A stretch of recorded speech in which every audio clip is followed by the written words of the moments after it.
Terima kasih sudah klik video ini, tapi jangan lupa guys klik tombol subscribe, karena klik tombol subscribe itu gratis dengan subscribe kamu support channel ini untuk upload video setiap hari. Ingat, subscribe itu gratis, gak ada ruginya kamu klik tombol subscribe. Selamat menonton, yahoo.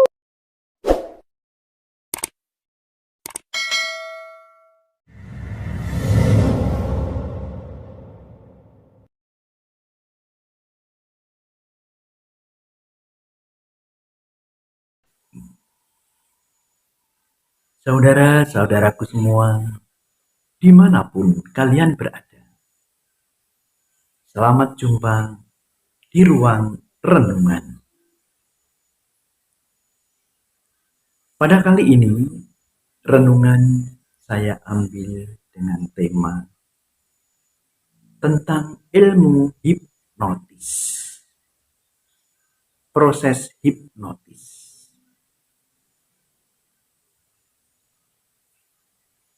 Pada umumnya, ketika orang mendengar kata-kata hipnotis, orang berpikiran ada hubungannya dengan ilmu gendam. Jadi, pada umumnya orang berprasangka buruk terlebih dahulu. Karena namanya gendam itu digunakan untuk kejahatan. Memang benar, suatu ilmu apa saja, menurut saya, menurut pengertian saya, itu orang berkata ada ilmu putih dan ilmu hitam. Pengertian saya adalah tergantung orang yang menggunakan ilmu itu.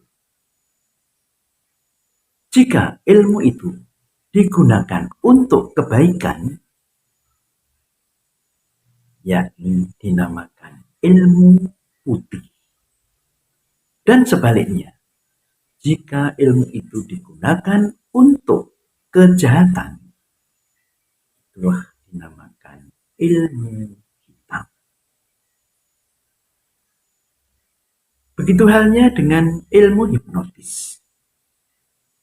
Ilmu hipnotis ini pun juga tergantung orangnya pula. Bisa digunakan untuk kejahatan dan bisa digunakan untuk kebaikan. Saudara-saudaraku semua dimanapun Anda berada, mari sedikit kita tengok mengenai tentang ilmu hipnotis. Cara mempelajarinya sangat mudah. Kalau kita sudah mengetahui tentang kuncinya, mempelajari ilmu hipnotis itu sebenarnya sangat-sangatlah mudah. Semua orang bisa mempelajarinya dan mempraktekannya, selama orang tersebut normal. Mari kita simak sedikit ulasan tentang ilmu hipnotis.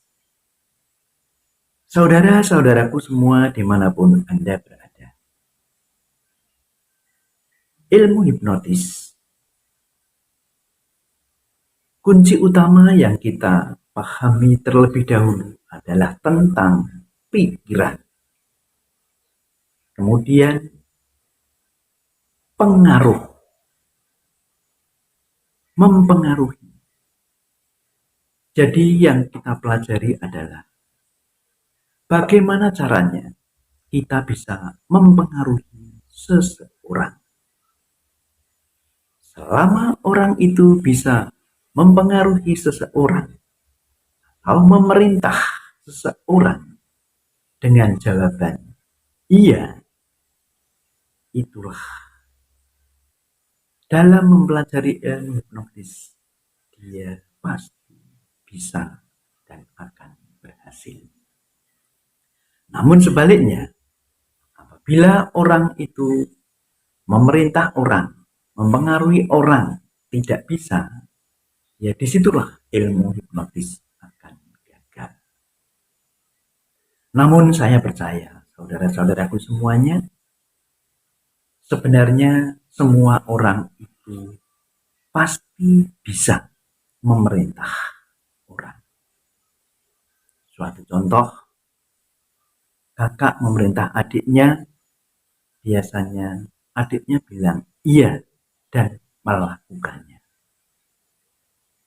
Itulah sebenarnya kunci utama hipnotis seperti itu. Jadi saudara-saudaraku semuanya, mari kita simak ulasannya sedikit. Sebagai dasar untuk mengetahui tentang ilmu hipnotis. Di dalam ilmu hipnotis, yang paling diutamakan adalah pikiran manusia. Yang mana pikiran manusia itu ada tahapannya. Tahap pikiran sadar, pikiran bawah sadar, dan pikiran tidak sadar. Apa pikiran sadar? Apa pikiran bawah sadar? Dan apa pikiran tidak sadar? Itu semua nanti bisa diketahui pengertiannya.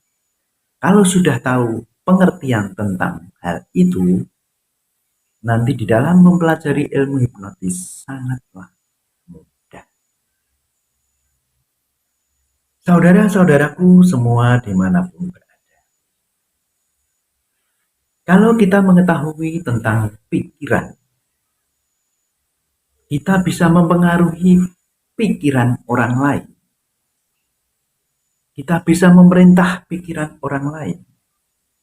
Disitulah kunci ilmu hipnotis. Pikiran manusia itu ada pikiran sadar, yakni pikiran yang normal, seperti yang kita lakukan ini. Jadi kita sadar, kita ingat, otomatis kita mengetahui apa yang kita lakukan. Namun tetaplah kita memegang kesadaran kita.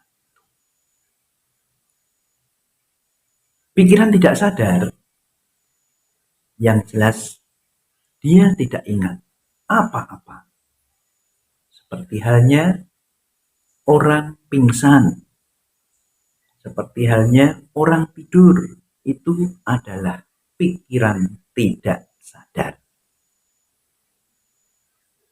Pikiran bawah sadar, ya di antara itu, di antara tidak sadar dan di antara tidak sadar dan pikiran sadar. Yang bagaimana? Ya mestinya dia juga ingat, dia juga tahu apa bicara orang, apa perintah orang, namun dia tidak menyadarinya. Itulah bawah sadar.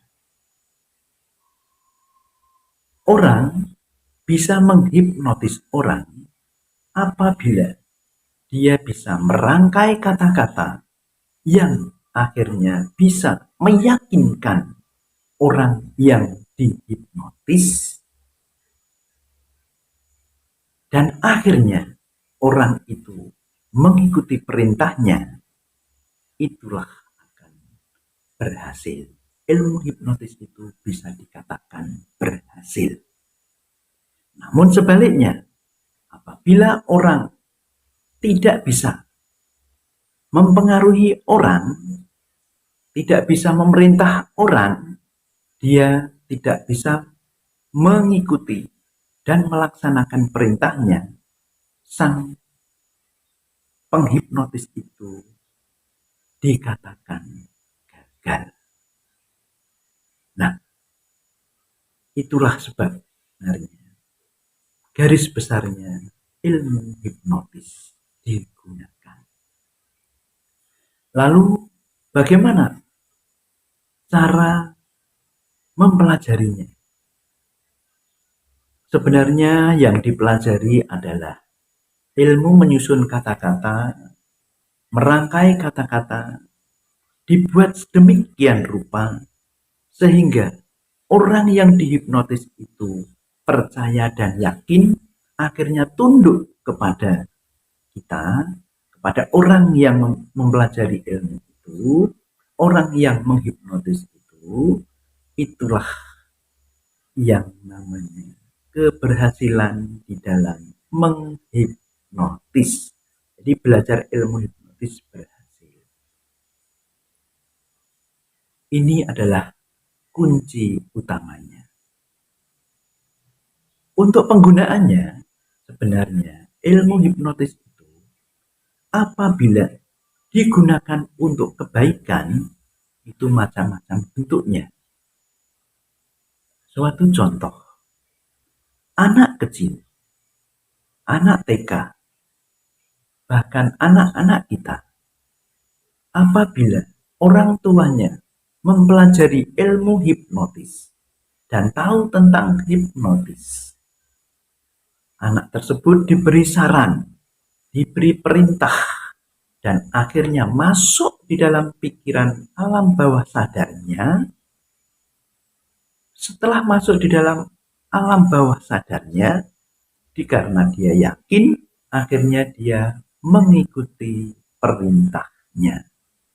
Perintah untuk belajar, perintah untuk berbuat baik, dan dia mengikutinya. Sebenarnya itu yang dikatakan berhasil.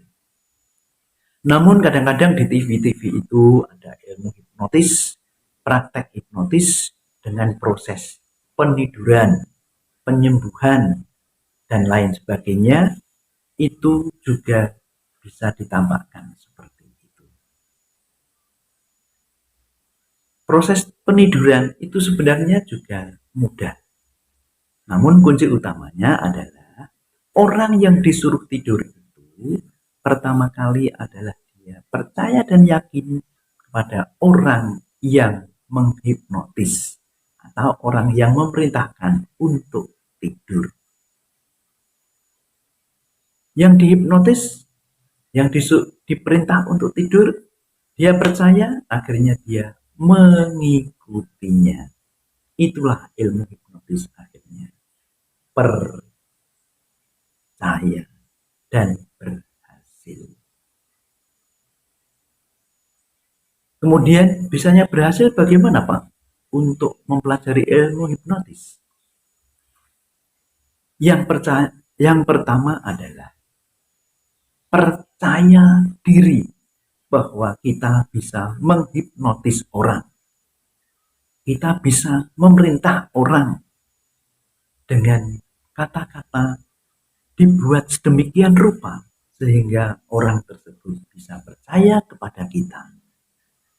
Akhirnya kita sudah memiliki ilmu hipnotis.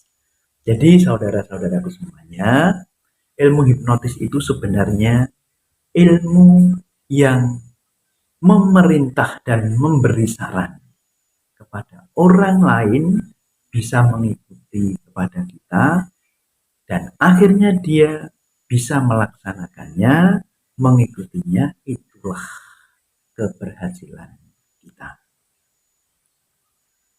Digunakan untuk kejahatan bisa. Misalnya dengan katakan ilmu gendam itu sebenarnya sama dengan ilmu hipnotis. Sama. Orang menggendam orang itu juga sama persis. Jadi orang yang bersangkutan diberi kepercayaan, dia percaya kepada dia. Ya, katanya kadang-kadang ada orang mengatakan ilmu ceblek, digeblek, disenyumi, dikasih senyum, diberi saran-saran, kata-kata yang meyakinkan, akhirnya dia mengikuti sang penggendam itu. Itulah sebenarnya. Jadi pengertian saya, ilmu hipnotis pun sebenarnya seperti itu. Bisa dikatakan ilmu gendam. Jadi masalah itu bisa baik dan tidak, itu tergantung orangnya. Jadi bisalah dikatakan ilmu gendam sama dengan ilmu hipnotis. Jadi masalah hitam dan putih itu sebenarnya di depan sudah saya katakan bahwa tergantung orang yang menggunakannya. Bila digunakan dengan kebaikan, itulah ilmu putih. Digunakan untuk kejahatan, itulah ilmu hitam. Itu sebenarnya saudara-saudaraku semua dimanapun berada. Maksud renungan ini saya mengambil tema hipnotis sebenarnya adalah untuk mempengaruhi seseorang di antara kita agar orang-orang di sekitar kita, agar orang-orang yang kita perintahkan mengikuti jejak kita untuk berbuat baik dan berbakti kepada Tuhan yang Maha Esa. Sekali lagi saya tegaskan, marilah kita belajar ilmu hipnotis itu kita gunakan untuk kebaikan, untuk kebajikan, untuk bertakwa kepada Tuhan. Kiranya ini yang bisa saya sampaikan, kisaran tentang ilmu hipnotis saudara-saudaraku semuanya. Semoga bermanfaat. Salam, salam, wassalam, nuwun berkahing dalem Gusti.